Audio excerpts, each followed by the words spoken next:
Hi, I'm Mark McClain, CEO and founder here at SailPoint. Welcome to my new podcast, Identity Matters, where I spend time talking with folks who are security experts, business leaders, and people who are just humble, hungry, and smart. Well, today I'm joined by Ron Green, cybersecurity fellow at Mastercard and a SailPoint board member. Ron and I have known each other for several years now, and it is a real pleasure to have him on Identity Matters as a guest. Thanks for joining us, Ron. Thanks for having me, Mark. Great pleasure.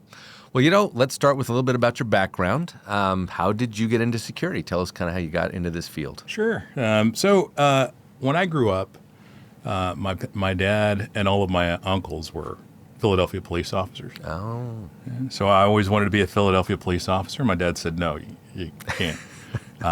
He said, you got to go to college. So I said, I want to go to West Point. It's like, okay. Wow. So I kind of overachieved on college there. Yeah. I just saw my uncle work there. Oh, okay. So I saw it, and I'm like, yeah, I fit in here. Yeah. It was a long 4 years. But I thought my career would be in the Army. This is what I was going to do. Right. I had a great time. My best job ever was being an Army platoon leader. Oh, wow. And I never wanted to do any of this stuff after. So I told my dad I still want to be a cop, and he said, no, you got to go federal.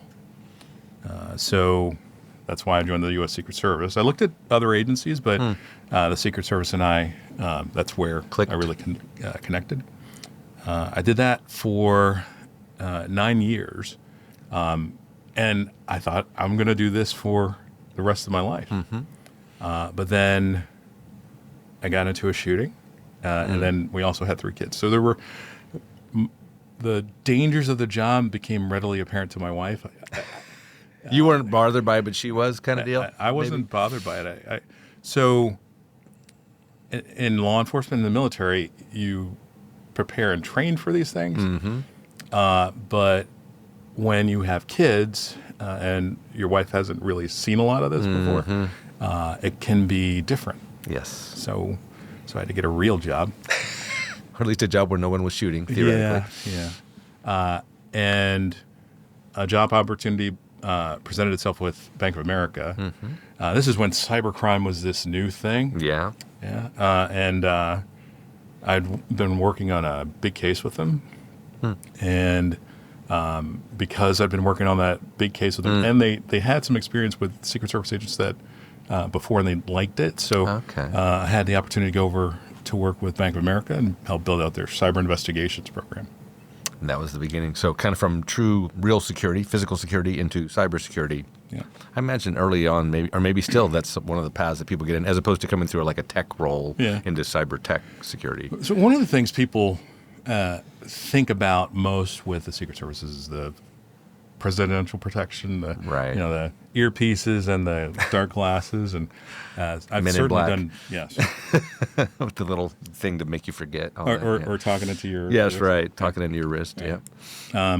I have done plenty of that, but they also do criminal investigations, and so the criminal investigations that I kind of fell into because all of my peers were criminal justice majors. Oh, wow. Okay. But when we would execute search warrants, we would seize computer after computer. And so we would have a ton of computers. And I had a degree in mechanical engineering. And the boss said, look, you got a degree in engineering. Do something. With all this technology? Yeah. And so I ended up monkeying around with the computers, and headquarters found out. Oh. And they said, hey, we're creating this training program to actually train agents on how to do computer forensics. Okay. Really? Yeah. You want to be part of that first class? And I said, okay, I'll do that. That's super cool. So kind of an interesting convergence of physical and cyber, and all of a sudden, the common thread being kind of chasing the bad guys, if I can say it that way, right? Yes. And then, a pretty long career. We may get back to a little more detail on that. But you served as a CISO at some fairly large organizations, most recently Mastercard, before you kind of shifted into this kind of advisory role, cybersecurity fellow there, but also advising a lot of other CISOs and other companies in their security programs. Just curious, as an advisor, How do you think about some of the emerging threats and developments? Obviously, you've been in this field almost since it became defined as a field, but there's been some sense of escalation. If you think about some of the more interesting emerging threats, dynamics that you've been thinking and talking about, what's kind of top of mind for you? So there's always a cool new hack, right? But there's far more. We blew it on the basic blocking and tackling. That happens more often than not. So the thing that's always front of mind for me is doing the basics. The basics have to be done. You get into these conversations where companies and CISOs are, let's talk about blockchain. Let's talk about AI. Okay, we should, but did we do the basics? Mm-hmm. Because if you focused on the advanced thing without taking care of the basics, they're going to eat your lunch. Yeah. Basics always first. Got to do the basics before you can do all the fancy stuff. So, basics. The next thing I would think about is that's top of mind for me is AI. Mm-hmm.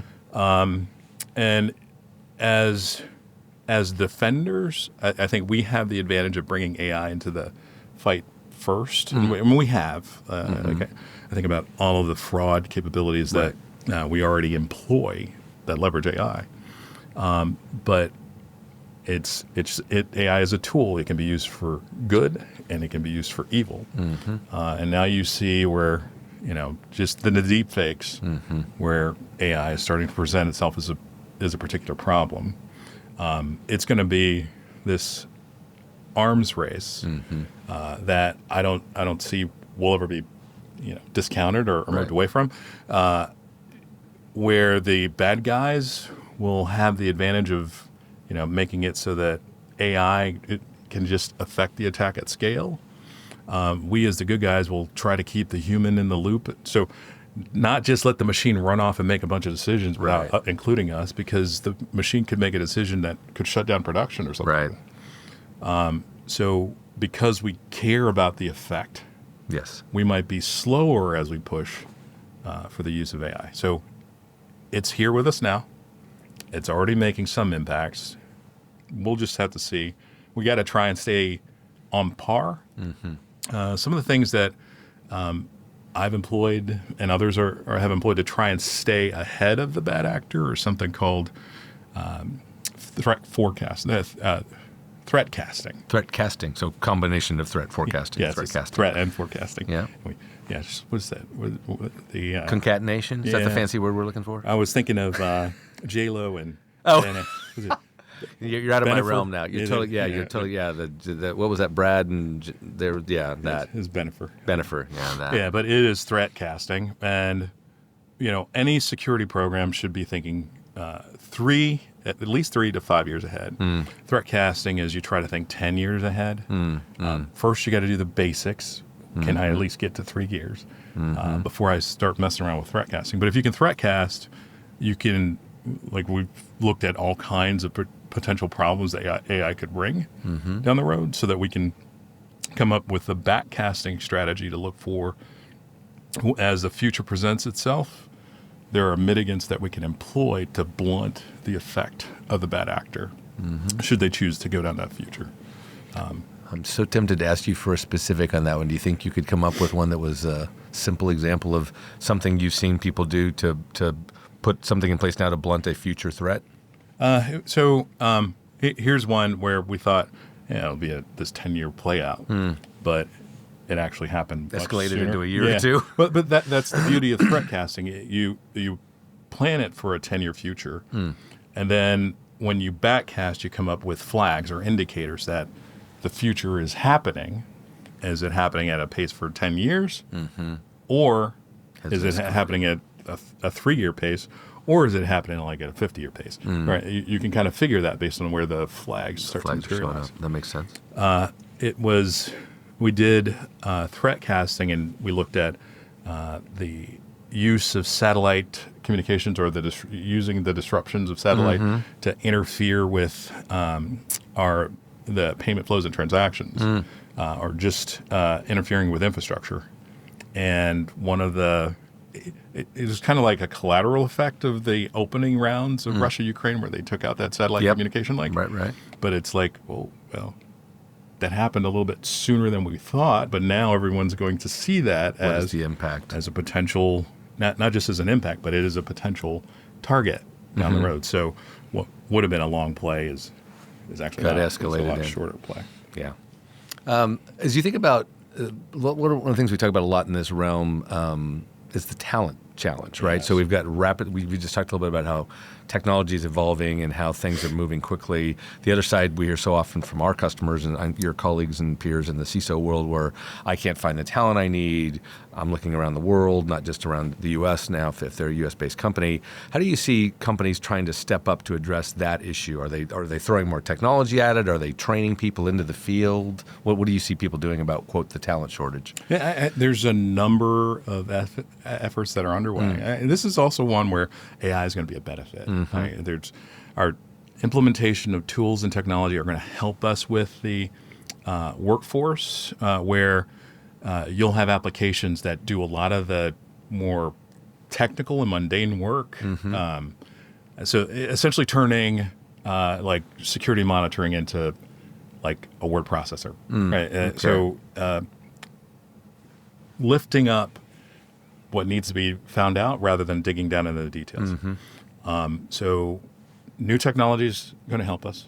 And two, there are a lot of programs to help bring people, educate them. Back in my day, there was no such thing as cybersecurity, right? Yeah. And it's not what we trained on. But there are programs that are available. Yep. Some of it is college work, but there's a ton of it that's not. So you don't need a college degree. That is going to bring more people to the entry level. I think one of the biggest problems we're encountering is everyone is opening the security roles, but you got to have 5 or 6 years of experience. Yeah.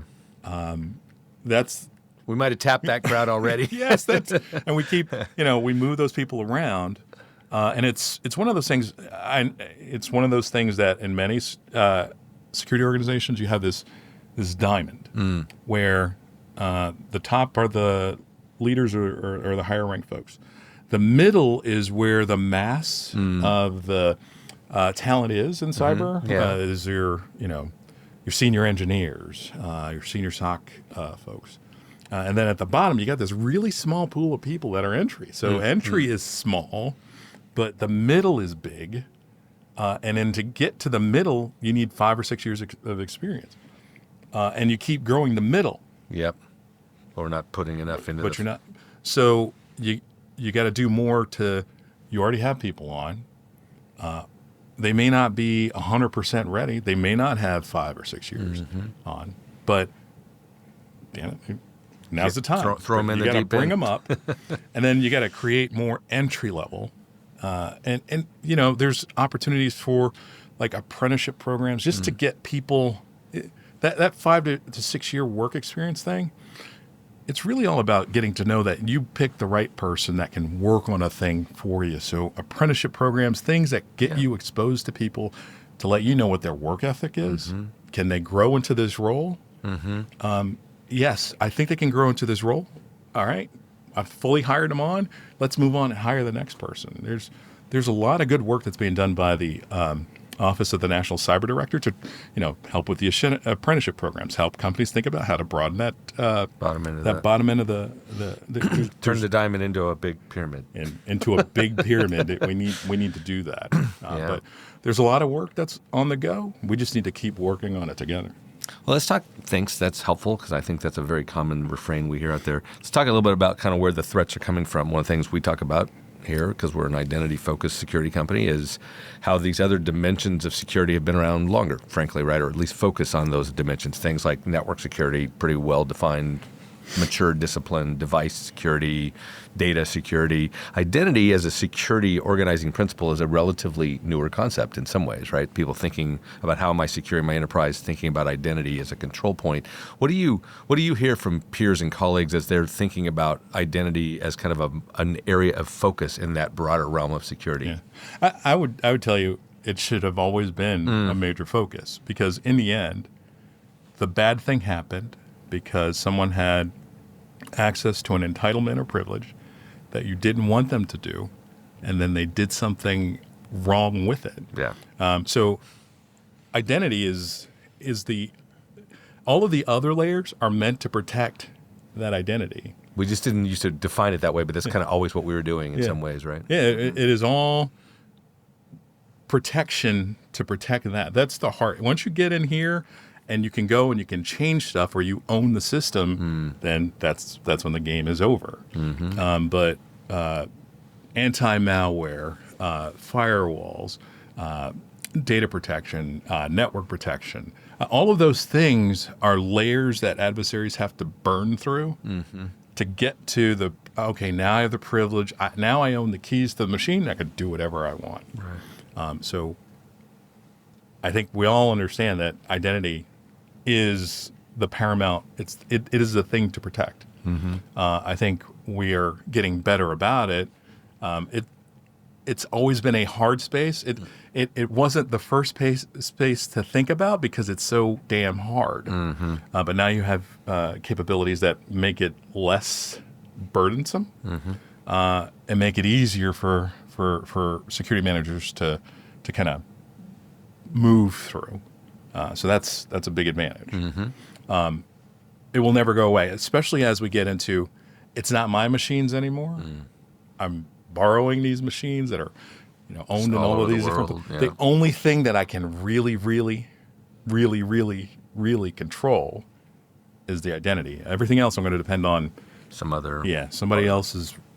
We signed a contract. They say they're going to do it. Are they going to do it? Right. I think they're going to do it. But there's some identity that has privilege and access, so we need to understand what that person or thing. I think that's the other interesting evolution of our space, right? We not so long ago certainly meant a person when we said an identity, and now we're rapidly seeing the evolution of non-human identities, everything from intelligent devices to robotic processes to whatever. Have you seen most folks view that as just a natural extension of their security mandate in these large organizations? I need to be thinking about all these non-human identities and privilege and access? Yes, it is. I mean, it's certainly the way we think about it at Mastercard. And I know that others are thinking about it the same way. The bots, the things it's something that needs a privilege or an entitlement at a particular point in time to do a certain action. And it's just as dangerous as it is for a human. The thing about the machine is you also need to make sure that that's right. One, you don't want people to pirate it and go off and do a bad thing, but you're creating more machine identities, sometimes at a faster pace than you create the human identities. And it's easy to lose those things. Well, we made it and it does this thing. Well, let's go do some other work. Well, it's still out there doing its thing. Yes. You got to keep, these are who and what is doing what when or how they're doing it. You always got to keep managing that. Yeah. Yeah, we always used to say, don't use this phrase as much, that it all starts with visibility. You certainly can't manage what you can't see. So you first have to get visibility across all the identities you care about, all the data you care about, the relationships between those, and then how do you secure and manage that effectively? What kind of advice would you give a younger person, back to that bottom of your pyramid, that wanted to get into the security realm today? Say, hey, this person says, I'm thinking about various careers in IT or something. What would you give someone advice who is thinking about a career in security or entering today? What would you tell them? There's a world of possibilities out there. One, you don't have to be super technical. I think there's this false sense that you got to be one of those guys that wears a hoodie all the time, fueled by Jolt Cola. We took our hoodies out for the podcast. We just thought that was a little overkill today, didn't we? I thought that was overkill, yeah. But you don't have to be super deep technical. In fact, I've had 3 of my admins all go into computer forensics. Oh, wow. Because you give them an opportunity to see what it is. They kept snooping around in your data, and you say, hey, why don't you do this for the company? No, I'm kidding. Essentially, that's how. But you're good at this. You don't have to be super technical. You just got to have the heart and want to learn. So go ahead and get into it and get exposure to it. You may be in a company and there's a security team over there. Start to work with them. Volunteer on different projects. get exposure to them. The thing that actually gets you over easier to an organization or to a part of an organization is the relationships that you build. They know and trust that you're going to do a certain thing a certain way. Yeah. And the job will get done. I trust them to do that. So let me go ahead and... Sounds like you had some of that kind of thing happening at Mastercard. It's like people who joined your team because your team had worked with them in some other function, and they said, "Hey, why don't you come join our team and help us?" Yeah. In fact, the team, my former team, they create particular experiences that I forget the name of the platform. It's such a great platform, but they create an experience that says, "Hey, come work in the computer forensic team and help us do this thing."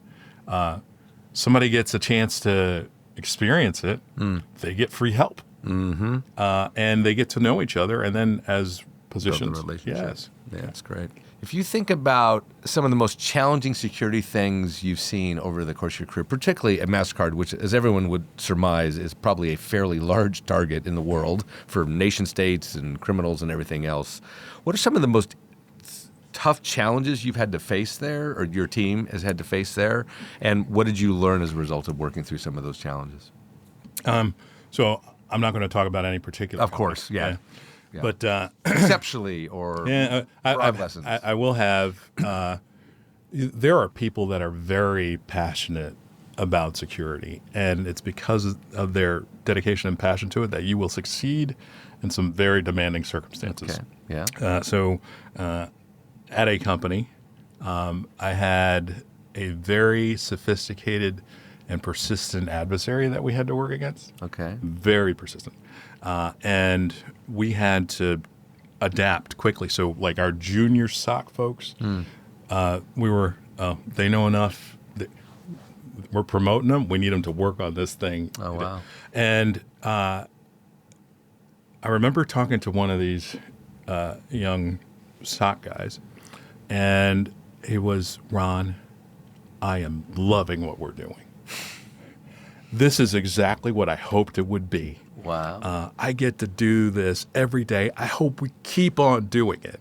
And I had to say, the goal is to get them out so we don't have to do this. I'm glad that you're passionate and you love what you do, because that'll help us succeed here. But our goal is not to do this. This is not what we want to be doing every day. Yes.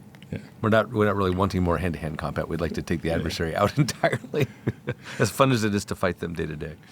Interesting. And another thing I point out, which is most people say, "Ron, you're very calm." Why is that? Like even I've had board feedback early on, and this guy is super calm. I think you should be more excited. It's like, well, don't we want the calm guy working with the hard stuff? Mostly it's because what we do is not life and death. Like I've been in those situations, and this is not it. The only time I would say I've watched our team work through that is Russia, Ukraine, where like we had a number of folks living and working there, and we're used to something bad happens in a country, we move our people out. But when you talk to our Ukrainian counterparts and you say, "We want to move you all to Poland," and they say, "No, I live here and I'm going to stay." And you get into discussions like, "Can you move my wife and kids?" Well, you're giving us responsibility for your wife and kids. These are, and just the pressure, like it is a dramatic change in pressure on the team. Like, and there's nothing I can do because these calls are these calls, and we would need to work through it. And you can just see the stress on people. Those are some of the toughest things I've ever had to work. And I've been, the scariest thing before that is I lost an undercover agent for a little while. But for a little while. So you found him again? Yeah. Okay. That was scary. Yeah, just watching that unfold and being with the team through that was hard. Yeah. You don't want to do a lot of that. Seriously, that's almost reminiscent of COVID. We're veering off for a moment, but just, we got an unexpected threat to deal with, and it was impacting people, at a broader level than their work, and all of a sudden the work was still really important, but you had this broader context of their life and their family, and it was a very similar, I guess, that was an intense, unique version for folks that were involved. We had some folks working for SailPoint as well that were technically contractors, but were also in the Ukraine and supporting us, and your first thought was, I got to take care of these people and their families if I can, then we'll get the work done. Sort of, reverse of the normal, hey, you got to get your work done, hopefully your family's okay in the background. That's how we normally think, I guess, right? Yeah. So it was a bit of a shift in how we think. Yeah, back to the adversaries have a lot of negative impacts. I guess if we're going to kind of think about you talked about your threat casting, any other future things that you see coming over the horizon that, again, without maybe being super specific here, but things that you think you would tell people to be watchful for as they're thinking about kind of how this space continues to evolve? I think we all know that quantum is coming, and it's coming. It's actually coming, and it's not this far off thing. It's how we're going to negotiate.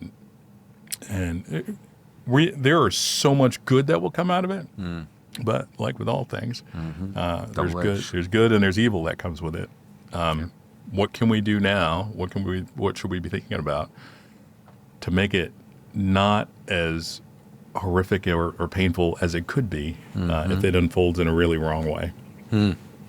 That sounds like an entirely another podcast to think about. What on earth could we do now, like you said, to be blunting some of those early things that the bad guys might be thinking about, the attackers might be thinking about on leveraging quantum for the wrong reasons. And so often technology is just a neutral thing, right? AI, like you said earlier, just a neutral thing. How do we use it for good and know that some of our adversaries will be using it for not good, and we're going to have to clash over that, I guess. I think one of the things we need to think about the bad guy is I think often it's a little group and they're off doing nefarious things. They're organized. Yes. And they're not, I don't mean like the bent-nosed organized crime guy. They're organized. They're like corporations They're like now. corporations. Yeah. They got customer service. They got guarantee. But they're doing their research. They're doing their homework. They do this for a living. Just like market research. We do our boardroom stuff. Yes. They do theirs. Yep. So they're in it for the long. Looking at market opportunities, best places to it's the marketplace for stolen data is a market, right? I mean, it's just all these things have market corporate dynamics now. I remember years ago, I've told a lot of folks this in the 90s. I remember hearing, I think it was from the government, give a talk about what we would see evolve from hackers that were just breaking into things to prove they could, kind of look at me, I'm so technical, to organized crime, which was kind of after it for money, and we still see that dynamic, to nation states that would actually turn this into a form of warfare. And I feel like that was so prophetic, right? We've actually lived through over 20 plus years now, kind of hackers to criminals to true war adversaries. And we're actually fighting all three now, right? Arguably, there's still all three types of folks out there in the market today, or in the world today, fighting against the folks trying to protect their information, their data, which gives us all something to spend our careers on, helping protect them. But any closing thoughts? We'll land it. See if anything else, anything you'd want to share that we haven't already covered? No, look, I'm happy to spend time with you, just hanging out with you. It's cool, Mark. But we always hang out with microphones just when we're just talking. It's just what we do. It's what we do. Ron, you've led some really large security teams over your various parts of your career. What are some of the most critical attributes of a high-functioning team? We've talked about some of the dynamics of individuals, but what about, as you think about a team, how would you describe kind of a high-functioning team in security? Yeah, it's you got to get to a place where the team believes in the mission. And it's not, hey, I'm doing this so I don't get fired. That's always this thing in the background, but it should not be why you're there. So if you can just work through with your team to just stress, it's about doing the right thing. We are here to do the right thing, and that's what we need to focus on. We are mission focused. We are here for the mission to protect our organization. When we were in the middle of COVID, I focused on, what we do. Mastercard's important because Mastercard's an infrastructure player. People depend on it, and these are the things that just support why it's important. We are the defenders of Mastercard. There is no one else. We are the defenders of Mastercard. We need to protect this organization because other people depend on this company. And if we allow something bad to happen, it's not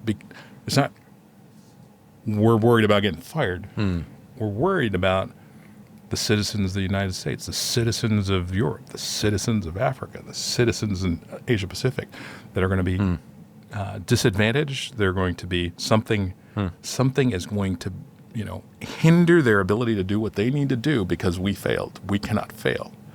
And people could see that and buy into, we need to do what's right. And because you're focused on doing what's right, you will raise up the things that are wrong.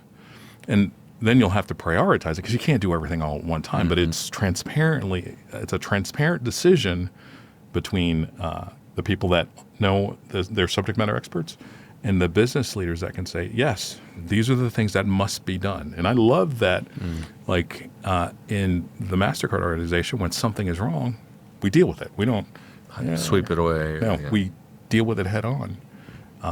You should feel the ability to raise up something that's wrong and get it addressed within your company.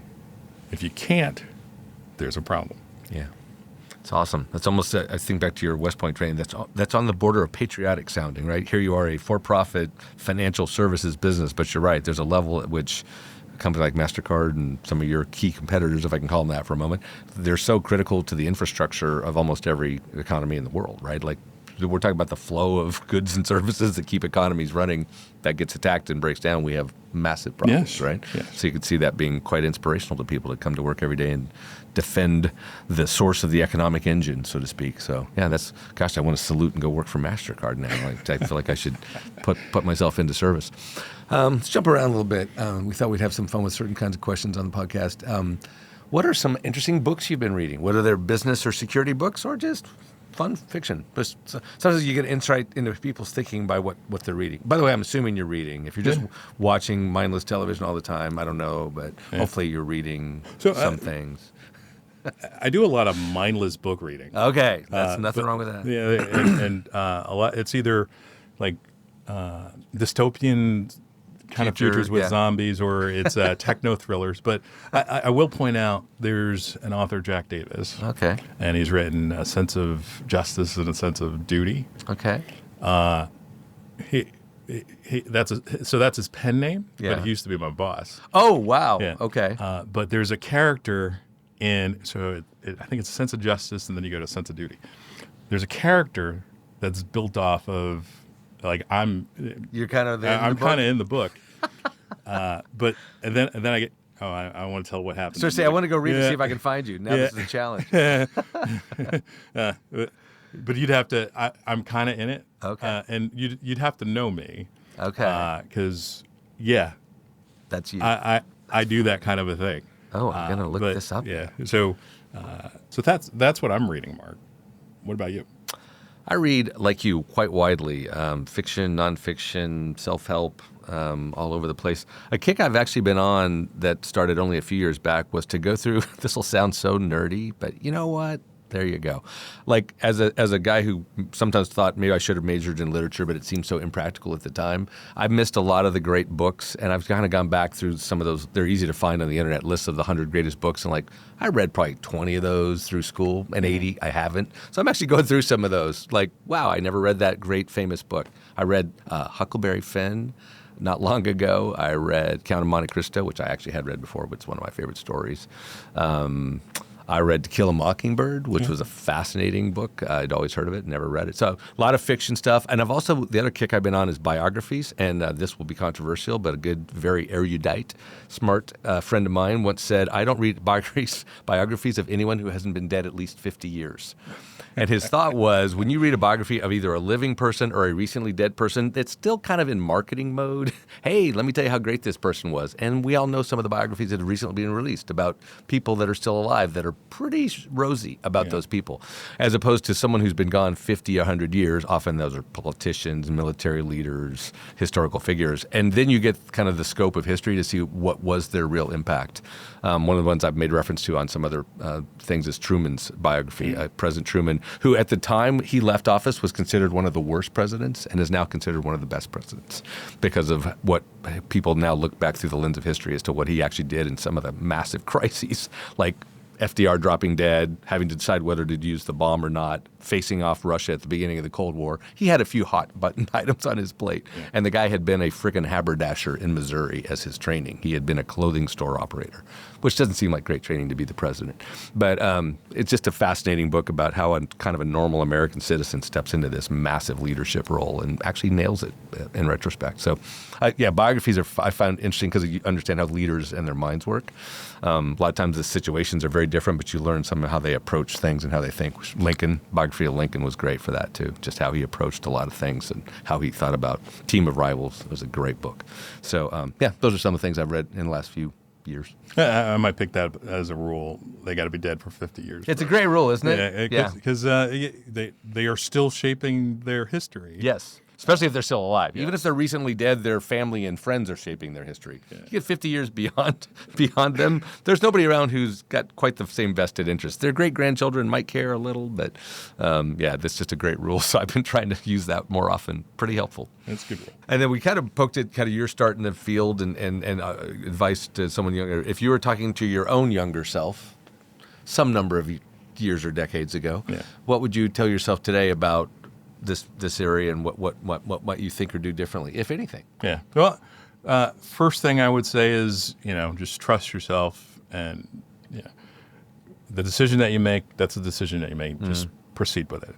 The second thing is, this is a little bit telling about me, but I would tell myself when my girlfriend and I go to see Thelma and Louise. When the hot dogs aren't there, just go back into the theater. Don't sit and wait for them and play a video game, because that doesn't work out well. Is that not how it worked out? Well, fortunately, she stuck around and we're married, and we've had So say if the girlfriend became the wife, then it all apparently worked out. But so Thelma and Louise came out. We hadn't gone to a movie together until that remake of True Grit. Oh, wow. This is like 20 years. Oh, my goodness. Wow. That was insert kids. Insert kids. Yeah. Well, listen, Brian, I really appreciate you taking time. I know you had to trek all the way out to Austin, Texas for this, so I do appreciate you popping over and sharing a lot of great thoughts. You've had a phenomenal career. We appreciate your service on the board and helping us think through the future of the company really well. So, thanks for having me on your inaugural podcast.